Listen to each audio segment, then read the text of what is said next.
Hello everyone, you are welcome on YouTube channel Learn for Knowledge. Dear students of 6th standard, today we are going to learn the magic herb pointers.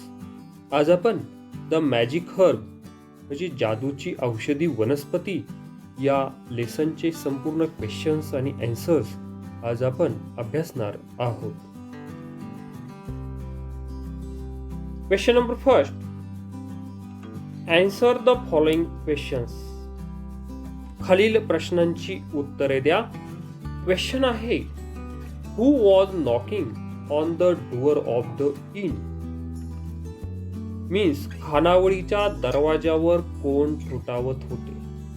आता जो काही इनचा खानावळीचा दरवाजा होता तो कोण ठोठावत होतं, त्याचं आन्सर आहे the poor merchant was knocking on the door of the inn. तो गरीब व्यापारी खानावळीचा दरवाजा ठोठावत होता. Now question number second. Why was the innkeeper not pleased? तो खानावळवाला खुश का झाला नाही? आता त्याचं आन्सर आहे the innkeeper was not pleased because the merchant looked beggarly and poor.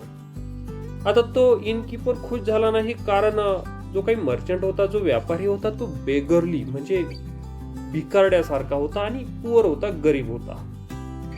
Question number 3. What did the merchant request?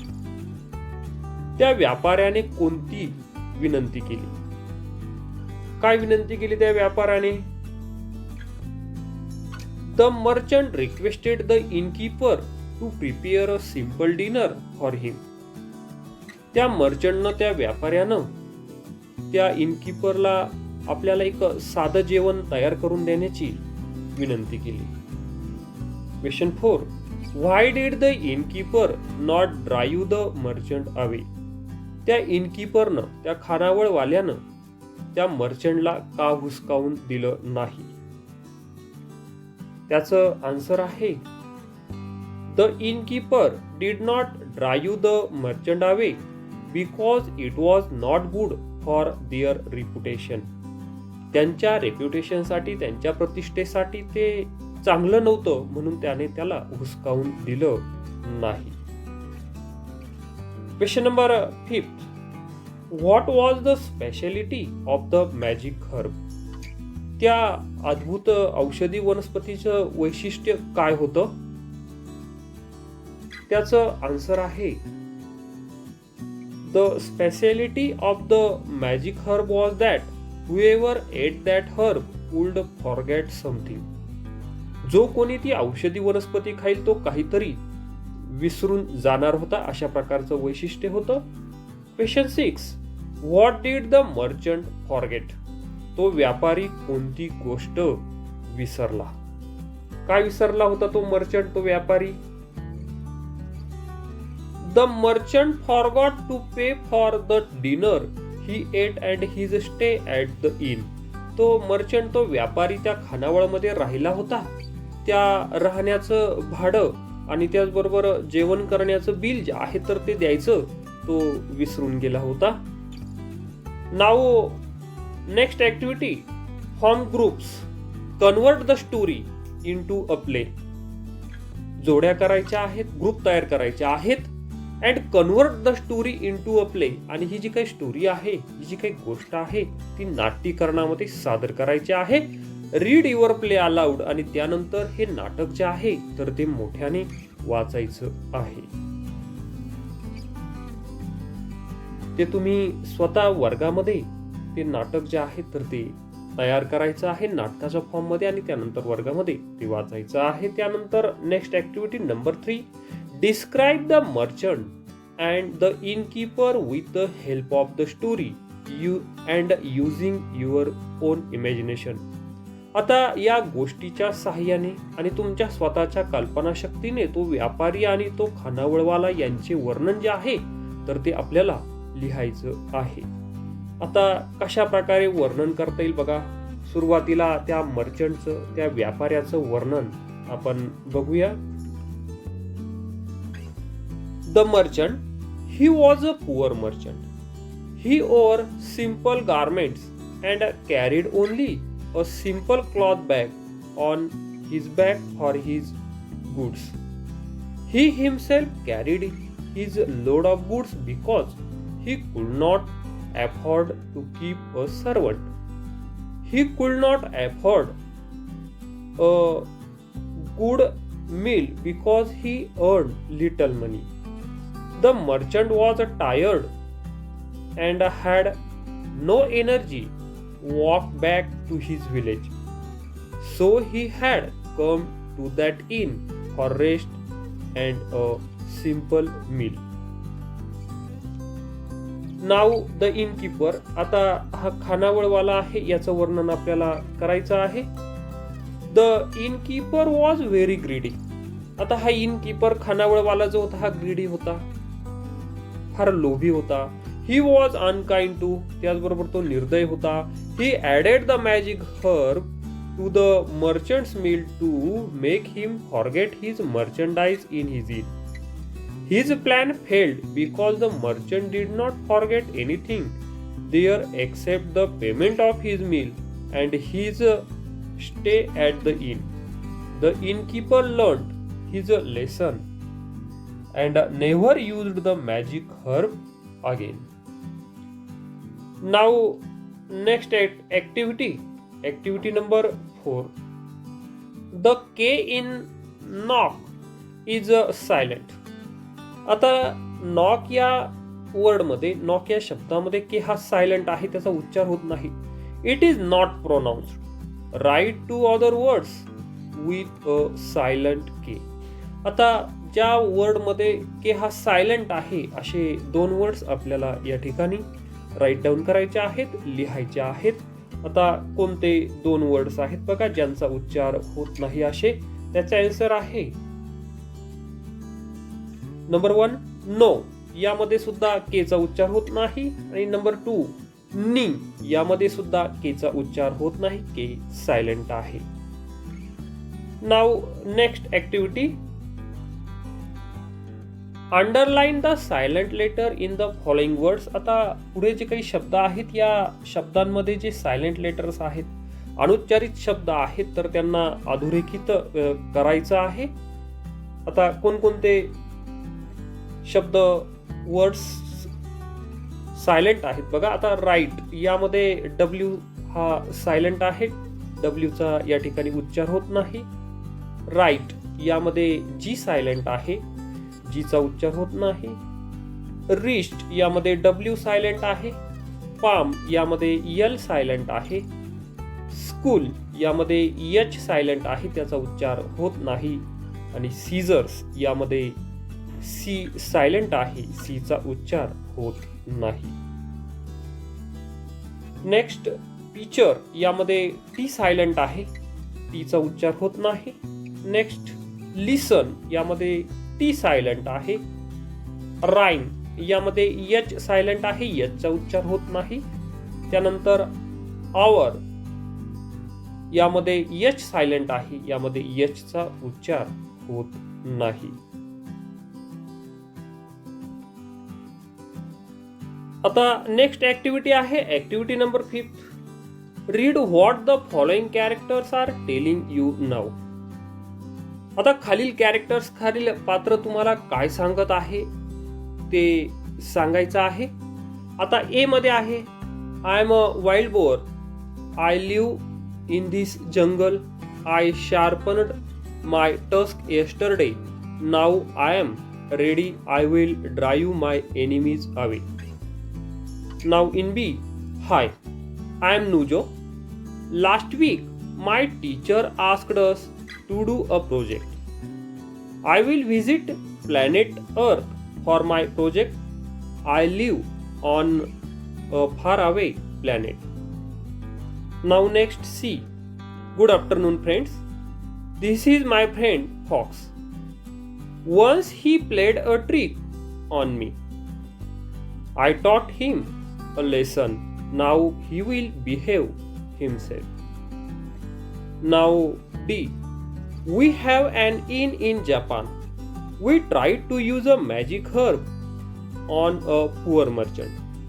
We will never use the magic herb again. आता काय करायचं आहे आपल्याला या ठिकाणी? Let's rearrange their sentences properly on the timeline. आता ही sentence जे आहेत, ही कॅरेक्टरनी पात्रांनी म्हटलेली वाक्य जे आहेत तर ती वाचायची आहे आणि त्यानंतर पुढील टाइमलाईन वरती त्याची आपल्याला काय करायचे आहे? पुनर्मांडणी करायची आहे. आणि आपल्याला ते या ठिकाणी थोडक्यात आपल्याला जे काळ आहेत तर ते लक्षात घ्यायचे आहेत. आता टाइमलाईन वरती त्याची पुनर्मांडणी कशा प्रकारे होणार आहे बघा. आता या ठिकाणी टाइमलाईन दिलेली आहे. Actions in the past. Actions in the past म्हणजे ज्या कृती भूतकाळात घडून गेलेल्या आहेत. The situation at present. आता सध्याची असणारी परिस्थिती, सध्या म्हणजे वर्तमान काळ म्हणूया आपण त्याला, प्रेझेंट टेन्स म्हणूया. आणि फ्युचर ऍक्शन प्लॅन्स आणि भविष्यामध्ये घडणाऱ्या कृती किंवा योजना त्याला आपण फ्युचर टेन्स म्हणूया, भविष्यकाळ असं म्हणूया. अशा पद्धतीने आपल्याला या टाइमलाईन मध्ये हे सेंटेन्सेस जे आहेत तर ते राईट डाऊन करायचे आहेत. आता मग अशा पद्धतीने ते सेंटेन्सेस जे आहेत तर ते येणार आहेत बघा. आता ए मध्ये जे सेंटेन्सेस आपण वरती बघितले त्यामध्ये I sharpened my tusk yesterday हे जे काही सेंटेन्स आहे तर ते action in the past tense मध्ये म्हणजे भूतकाळामध्ये या ठिकाणी शार्पन्ड हा जो काही शब्द आहे हा भूतकाळी रूप आहे. शार्पन्ड म्हणजे त्यामुळे ही कृती जी आहे तर ती भूतकाळ दाखवते. I sharpened my tusk yesterday. मी काल माझ्या सुळ्यांना धार लावली म्हणजे भूतकाळात घडून गेलेली क्रिया आहे. त्यानंतर नेक्स्ट पुढे I am a wild bore. Me wild boar आहे, रानडुक्कर आहे. एम म्हणजे आहे म्हणून हा काळ जो आहे या ठिकाणी वर्तमान काळ आहे. त्यानंतर प्रेझेंट मध्ये पुढचं वाक्य आहे आय लिव्ह इन दिस जंगल. मी या जंगलामध्ये राहतो. आता या ठिकाणी हा लिव्ह हा जो काही वर्ड आलेला आहे हा प्रेझेंट टेन्स म्हणजे मेन वर्ब आहे. मुख्य क्रियापद जसं आहे तसंच आलेलं आहे आणि ते कर्त्यानंतर किंवा आलेलं आहे, सब्जेक्ट नंतर आलेलं आहे. त्यानंतर नाव आय एम रेडी. आता या ठिकाणी सुद्धा एम आलेला आहे. आता मी तयार आहे म्हणून हा सुद्धा प्रेझेंट टेन्स आहे.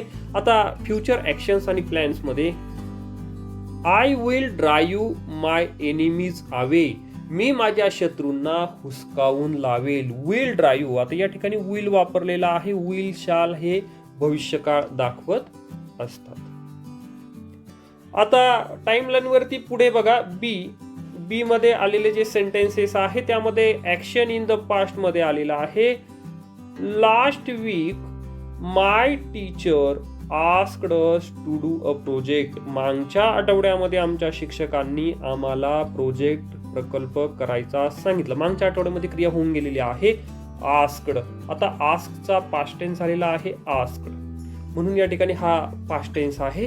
त्यानंतर आता बी मध्ये प्रेझेंट टेन्स मध्ये द सिच्युएशन ॲट प्रेझेंट मध्ये हाय आय एम नुजो. हाय मी नुजो आहे. या ठिकाणी एम आला आहे यावरून हा प्रेझेंट टेन्स.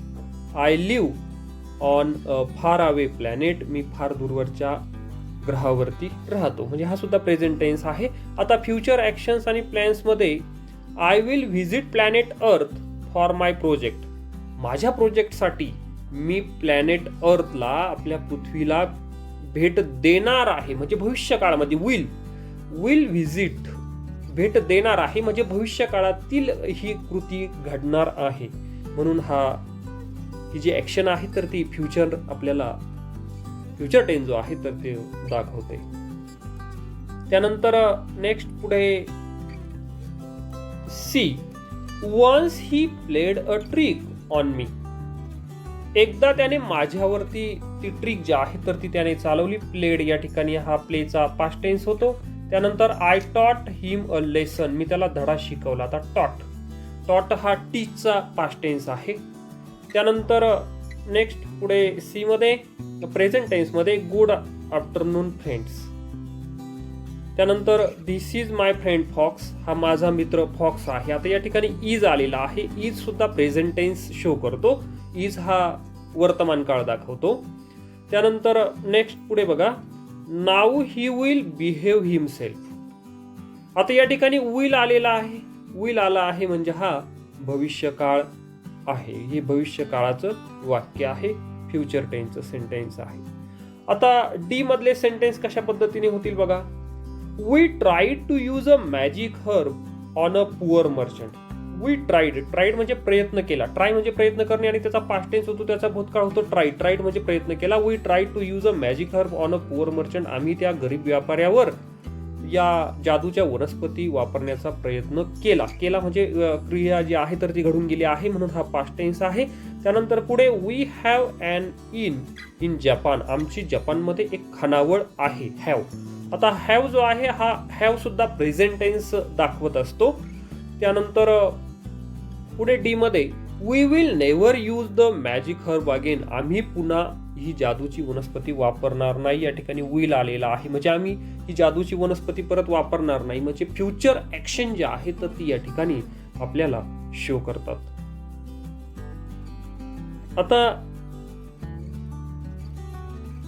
आता या ठिकाणी टेन्सेस म्हणजे काळ, the past, the present and the future. भूतकाळ, वर्तमान काळ आणि फ्युचर म्हणजे भविष्यकाळ. Note the verbs in the sentences in the 3 columns. आता वरच्या 3 कॉलम मध्ये 3 स्तंभांमध्ये दिलेले जे काही वर्ब्स आहेत तर ते नीट काळजीपूर्वक बघा, लक्षात घ्या, लक्षात ठेवा. In the past column they have different forms. जो काही पास्टचा कॉलम वरती आलेला आहे त्यामध्ये क्रियापदांचे रूप जे आहेत तर ते वेगवेगळे आलेले आहेत. कोणकोणते रूप आलेले आहेत? शार्पन्ड, आस्क्ड, प्लेड, टॉट, ट्राईड.